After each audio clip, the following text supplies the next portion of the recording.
Hello friends, welcome to our channel doctor Tamanna classes. और आज का हमारा टॉपिक है दिल्ली सल्तनत से related important questions and answers, और ये है उसका पार्ट 4। पार्ट 1 से लेके पार्ट 3 तक मैं ऑलरेडी करवा चुका हूँ। डिस्क्रिप्शन में आपको उनका लिंक मिल जाएगा, आप वो वीडियोस भी देख सकते हैं। और इसकी मैंने एक सेपरेट प्लेलिस्ट भी बनाई है, आप चैनल पे जाके देखेंगे डॉक्टर तमन्ना क्लासेस पे, तो आपको वो प्लेलिस्ट भी मिल जाएगी। ये वीडियो किन किन के लिए हेल्पफुल है? ये एसएससी सीजीएल के exam, prelims mains, state PCS exam, CPO exam, CHSL exam, या कोई भी ऐसे एग्जाम, CET exam, group C and D whole, जो आपके वन डे एग्जाम होते हैं जिसमें आपकी हिस्ट्री से रिलेटेड क्वेश्चंस आते हैं, मल्टीपल चॉइस क्वेश्चंस। तो चलिए स्टार्ट करते हैं। पहला क्वेश्चन है, कौन सा ऐसा व्यक्ति था जिसने नालंदा यूनिवर्सिटी को डिस्ट्रॉय कर दिया था 1202 ईस्वी में? तो ये कौन थे? ये थे बख्तियार खिलजी। ठीक है। अब ये भी पूछा जाता है कि बख्तियार खिलजी कौन था? तो बख्तियार खिलजी मिलिट्री जनरल होता था कुतुबुद्दीन ऐबक का। कुतुबुद्दीन ऐबक आप सब जानते ही होंगे, जिसने स्लेव डायनेस्टी की स्थापना की थी 1206 में। सेकंड क्वेश्चन है, कौन सा ऐसा रूलर था जिसने इक्ता सिस्टम को अबोलिश कर दिया था, यानी कि इक्ता सिस्टम को खत्म कर दिया था? तो ये कौन था? ये था अलाउद्दीन खिलजी। अलाउद्दीन खिलजी का बचपन का नाम क्या होता था? अली गुरशस। ये भी पूछा जाता है क्वेश्चन, जैसे कि जहांगीर के बचपन का नाम पूछा जाता है, शेरशाह सूरी का, मोहम्मद बिन तुगलक का, इन सब का भी पूछा जाता है बचपन का नाम। तो इसी तरह अलाउद्दीन खिलजी का भी पूछा जा सकता है। अभी यहाँ पे हम क्या पढ़ रहे हैं कि इसने इक्ता सिस्टम खत्म क्यों किया था? ये इसके as a part of agrarian reforms थे। जैसे कि अलाउद्दीन खिलजी का मार्केट रिफॉर्म्स तो सभी ने पढ़ी हैं, तो ये इसके एग्रीकल्चर से रिलेटेड रिफॉर्म्स थे, ताकि जो भी जमीन थी, जो स्मॉल लैंड्स होती थी, छोटी छोटी जमीनें जिनको इक्ता बोलते थे, जो इक्तेदार कंट्रोल करते थे, वो सेंट्रल अथॉरिटी के अंडर आ जाए। यानी पूरी की पूरी अलाउद्दीन खिलजी अपने कंट्रोल में रखना चाहता था, ताकि जो इक्तेदार उस टाइम पावरफुल हो रहे थे, जिनके पास ज्यादा जमीनें आ गई थी, वो ज्यादा पावरफुल ना हो और वो ज्यादा करप्शन भी ना कर सके। ठीक है। और इसने फिर क्या किया गया था? इसने जो सैलरी थी ना, वो अपने सोल्जर्स को कैश में देता था। ये पहले तो इक्ता दे दिया जाते थे, मतलब जमीनें दे दी थी कि आप ये जमीनें रखो अपने पास और यहाँ से रेवेन्यू कलेक्ट करके आप अपनी सैलरी ले लो। लेकिन अभी इसने डायरेक्टली सैलरी आपकी कैश में ही पे करना स्टार्ट किया। और जैसे इक्ता से रिलेटेड दो और इंपॉर्टेंट क्वेश्चन है। पहला क्वेश्चन तो क्या है, ये पूछा जाता है कि इक्ता सिस्टम स्टार्ट किसने किया था? तो स्टार्ट किया था इल्तुतमिश ने। ठीक है। खत्म किसने किया? अलाउद्दीन खिलजी ने। और एक क्वेश्चन पूछा जाता है कि इसको हेरिडिटरी किसने बना दिया? हेरिडिटरी का मतलब क्या है कि जैसे कोई रूलर है उस, या फिर कोई भी ऐसा व्यक्ति है जो इक्तेदार है, तो बाद में उसका बेटा भी इक्तेदार बन जाएगा। जो वंश जिसको बोलते हैं कि हेरिडिटरी, मतलब वंश से वंश चलता ही जाएगा। तो ये किसने किया था? फिरोज शाह तुगलक ने। इसने इक्ता सिस्टम को हेरिडिटरी बना दिया था। नेक्स्ट क्वेश्चन है, कौन सा ऐसा रूलर है जिसको रिस्पॉन्सिबल माना जाता है for the murder of his father? ये बोला जाता है कि उसने अपने पिता का ही खून कर दिया था। तो ये कौन था? ये था मोहम्मद बिन तुगलक। अब कुछ हिस्टोरियंस ऐसा नहीं मानते हैं, लेकिन कई बार क्वेश्चन पूछा गया एग्जाम्स में, तो अगर ऐसा क्वेश्चन आता है तो इसका आंसर हमें मोहम्मद बिन तुगलक ही लगाना है। ठीक है। अभी कुछ हिस्टोरियन ऐसा बोलते हैं कि जब जियासुद्दीन तुगलक दिल्ली जब आ रहे थे बंगाल के अंदर, वहां से विजय करके, वहां पे कुछ लड़ाई लड़के आ रहे थे, तो उनका एक जोरों से वेलकम किया, मतलब एकदम ग्रीटिंग, जोरों से स्वागत किया मोहम्मद बिन तुगलक ने। और उसके स्वागत में एक वुडन स्ट्रक्चर बनाया गया। तो वुडन स्ट्रक्चर में जब जियासुद्दीन तुगलक आया, तो वो वुडन स्ट्रक्चर कोलैप्स हो गया और वो सुल्तान की मृत्यु हो गई वहां पे, ऐसा बोला जाता है। अब इसकी तो सच्चाई पता नहीं कि मतलब वो रियल में कोलैप्स हुआ या फिर ये प्लान था, लेकिन कुछ हिस्टोरियंस के अकॉर्डिंग ये प्लानिंग थी मोहम्मद बिन तुगलक की। अब जियासुद्दीन तुगलक से रिलेटेड एक बहुत ही इंपॉर्टेंट स्टेटमेंट, ये भी कई बार पूछी गई एग्जाम में। ये स्टेटमेंट है, हुनूस दिल्ली दुरुस्त। अब ये सीधा सीधा पूछा जाएगा क्वेश्चन कि हुनूस दिल्ली दुरुस्त किसने दी थी, ये स्टेटमेंट किसकी है? तो ये होती थी आपके एक सूफी संत निजामुद्दीन औलिया की। और ये स्टेटमेंट किससे रिलेटेड है? ये जियासुद्दीन तुगलक के बारे में ये स्टेटमेंट है। इसके पीछे की मैं आपको स्टोरी बता देता हूँ ब्रीफ में। ये जो सुल्तान थे जियासुद्दीन तुगलक, तो इन्होंने जैसे निजामुद्दीन औलिया से थोड़े चिड़चिड़े से रहते थे, तो इन्होंने इनको कई बार बुलाया दिल्ली में कि निजामुद्दीन औलिया को कि आप मेरे दरबार में आओ, लेकिन ये हर बार मना कर देते थे कि मैं नहीं आ रहा। तो जियासुद्दीन तुगलक जब यहाँ पे थे, बंगाल गए हुए थे, तो उन्होंने इनको मैसेज भेजा निजामुद्दीन औलिया सूफी संत को कि अभी मैं दिल्ली आता हूँ और फिर आके तुम्हें पनिशमेंट दूंगा या फिर तुम्हें देख लूंगा।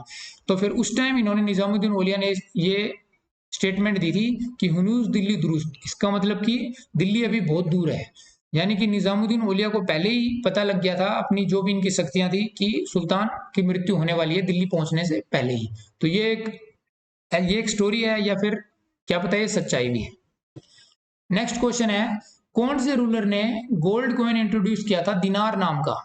तो ये गोल्ड कॉइन किसने इंट्रोड्यूस किया था? ये किया था मोहम्मद बिन तुगलक ने। नेक्स्ट क्वेश्चन है, कौन से सुल्तान ने इंप्लॉयमेंट एक्सचेंज स्टार्ट की थी उस टाइम, या फिर ऐसा बोल सकते हैं कि जो भी अनएम्प्लॉयड लोग थे, बेरोजगार लोग थे, उनको इंप्लॉयमेंट देना स्टार्ट किया था? तो ये स्टार्ट किया था फिरोज शाह तुगलक ने। फिरोज शाह तुगलक ने और क्या काम किया था? इन्होंने बहुत सारी नहरें भी बनवाई थी, जो कि हम लास्ट वीडियोस में कवर कर चुके हैं ये क्वेश्चंस। नेक्स्ट क्वेश्चन है, Firoz Shah Tughlaq was dash of Mohammad bin Tughlaq. ये क्वेश्चन बहुत बार पूछा गया एग्जाम में कि फिरोज शाह तुगलक मोहम्मद बिन तुगलक के क्या लगते थे? क्या उनके अंकल थे, क्या उनके भाई थे, या उनके कजन थे, या उनके सन इन लॉ थे? तो फिरोज शाह तुगलक मोहम्मद बिन तुगलक के कजन थे, चचेरे भाई। नेक्स्ट क्वेश्चन है, Darul Shifa which was established by Firoz Shah Tughlaq was a. कि दारुल शफा जो फिरोज शाह तुगलक ने बनाया था ये क्या था? तो ये एक फ्री हॉस्पिटल होता था, चैरिटेबल हॉस्पिटल, लोगों की मदद करने के लिए, गरीब लोगों की मदद करने के लिए। इसको आप ट्रिक से याद रख सकते हो, दारुल शफा यानी दारू जैसा कुछ लग रहा है, तो दारू दवा किधर मिल रही है? हॉस्पिटल में। नेक्स्ट क्वेश्चन है, तैमूर ने अटैक किया था इंडिया पे 1398 में, तो उस टाइम इंडिया का रूलर कौन था? तो ये रूलर थे नसरुद्दीन महमूद। नेक्स्ट क्वेश्चन है, आगरा शहर की स्थापना कौन से रूलर ने की थी? तो ये स्थापना की थी सिकंदर लोदी ने। सिकंदर लोदी से भी रिलेटेड एक दो क्वेश्चन पूछे जाते हैं कई बार, जैसे कि गज सिकंदरी पूछा जाएगा, वो क्वेश्चन अभी आगे आएगा। ये क्वेश्चन आपका आया छत्तीसगढ़ पीसीएस प्रीलिम्स 2018 एग्जाम में। ये क्वेश्चन आ ही गया जो मैं आपको बता रहा था कि कौन से रूलर ने गज सिकंदरी नामक टूल की, या फिर एक, मतलब आप इसको कुछ भी समझ लो कि एक टूल या फिर कोई इक्विपमेंट या एक पैमाना। पैमाना एक सही वर्डिंग है यहाँ पे कि गज सिकंदरी पैमाना जमीन को मेजर करने के लिए किसने इंट्रोड्यूस किया था? तो ये कौन थे? सिकंदर लोधी। नेक्स्ट क्वेश्चन है, गांवों के अंदर जो सुप्रीम रूरल ऑफिशियल कौन होते थे? मतलब गांव का जो हेड होता था लैंड रेवेन्यू के मामले में, जैसे जमीन से रिलेटेड कुछ भी रेवेन्यू आ रहा है तो वो कौन होते थे? वो होते थे चौधरी।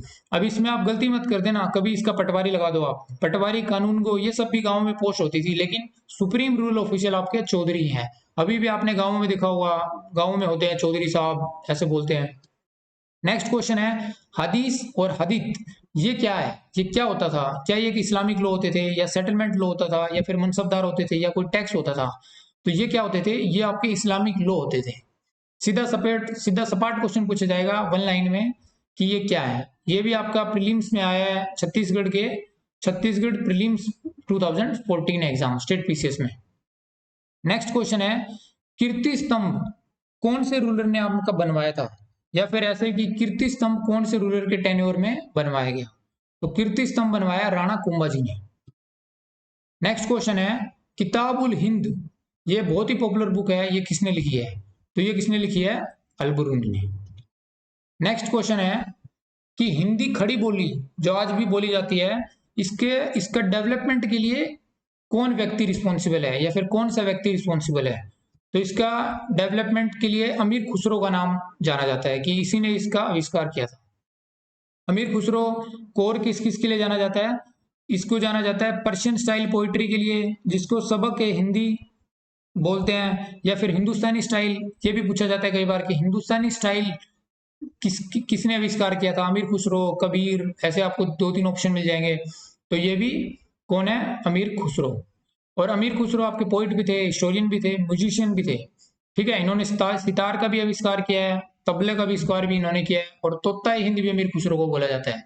और अमीर खुसरो को एक और ये भी बोला जाता है कि ये 8 सुल्तानों के साथ काम करने वाला व्यक्ति था, मतलब इसने इतने सुल्तानों के साथ काम किया है, इतनी ग्रेट पर्सनैलिटी होता था ये। नेक्स्ट क्वेश्चन है कि कौन सा पेयर करेक्टली मैच नहीं है? ये भी प्रीवियस ईयर का क्वेश्चन है। यूपीआरओ जो उत्तर प्रदेश में रिटर्निंग ऑफिसर, या फिर एआरओ प्रीलिम्स 2017। तो इब्न बतूता मोरक्को से, एकदम करेक्ट है। मार्को पोलो कहां से आए थे? इटली से। अब्दुल रज्जाक कहां से थे? टर्की। ये गलत है, अब्दुल रज्जाक टर्की से नहीं थे, ये कहां से थे? ईरान से। और ननीज कहां से है? पुर्तगाल से। अगर पर्सनैलिटी से क्वेश्चन पूछा जाएगा दिल्ली सल्तनत में, तो हाई चांस है कि इन चारों में से एक पूछा जाएगा। अभी इसके आपको थोड़ी डिटेल बता देता हूँ कि इब्न बतूता जब इंडिया में आए थे तो ये किसके टेन्योर में आए थे? मोहम्मद बिन तुगलक के टेन्योर में। और अब्दुल रजाक जब इंडिया में आए थे, ये देवराय सेकंड के टेन्योर में आए थे। देवराय सेकंड कौन थे? ये विजयनगर एम्पायर के एक रूलर होते थे, जिन्होंने 1422 से लेके 1446 तक रूल किया है। विजयनगर एम्पायर की मैं एक सेपरेट वीडियो लेके आऊंगा क्वेश्चंस एंड आंसर्स की फॉर्म में जल्दी।